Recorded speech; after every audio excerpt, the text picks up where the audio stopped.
David, first off, congratulations on a new film, and thank you for taking a little bit of your time. I appreciate it. My pleasure. Thank you.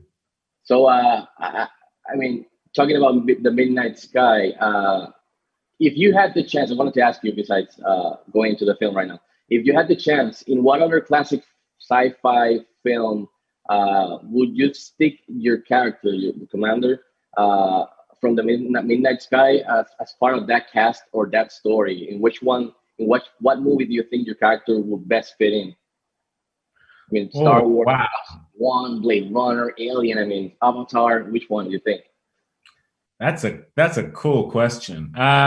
It would actually be in another George Clooney movie. I think Commander Adewale would have been quite useful in Gravity.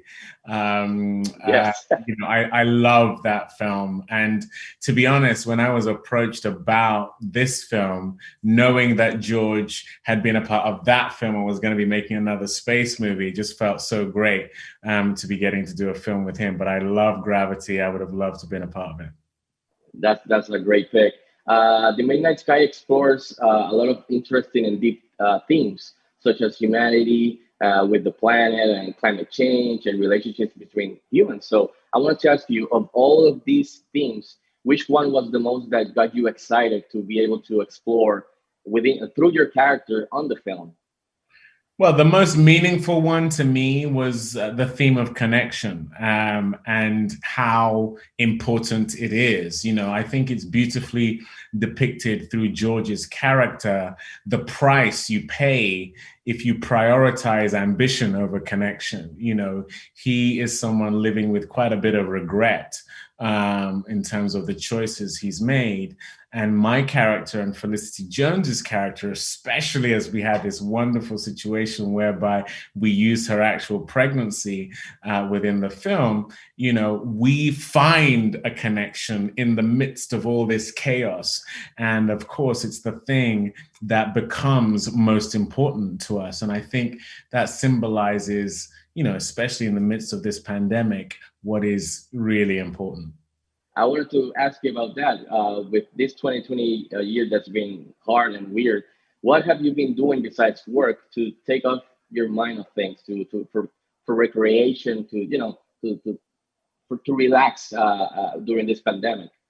Well, it's been a wonderful opportunity to be around my kids more than I would normally be. I have four kids. I have a lovely wife. We thankfully have a home that we really like. And so we've been here and, it's been really wonderful. Even though it's been a terrible time for so many people. It's been a confusing time. It's been a scary time, but it's also been a time to count one's blessings. And I'm someone who isn't alone. I have people I love around me. And so the connection that the film explores is something I have the privilege to experience in real life.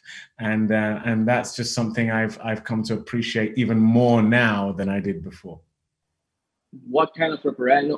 Sometimes, most of the time, people ask you, what kind of preparation did you go to become an astronaut for films like this, space films? So, is there something you didn't appreciate or like about any boot camp that you had for this film?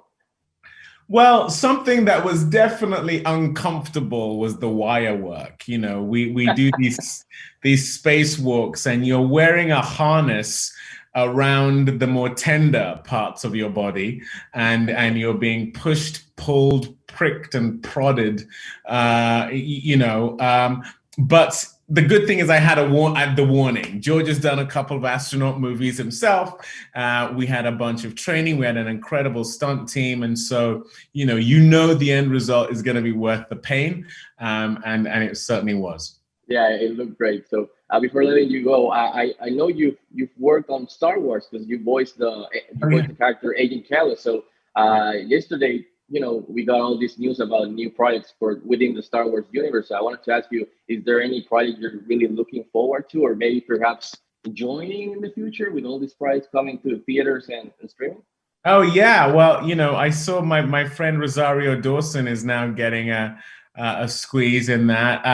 It's funny the character I play is a white guy with ginger hair, so I'm a bit like damn it, are they gonna let me do the live action version? I think I would just look like a guy from a 70s movie if I had the sideburns and maybe I should have a big red afro or something. I don't know. But yeah, no, it's been really cool to be a part of that whole universe. The fans are rabid. I can see your Star Wars memorabilia back there, and so yeah, it's been the thing that my kids have been most proud of. You can play Dr. King, you can be in the Midnight Sky, Star Wars Rebels. Now we're talking. No, that's funny. So again, David, thank you for taking a little bit of your time to talk to me. I appreciate it, and congratulations on your new film, and stay safe. Thank you. You too. Take care. Bye-bye.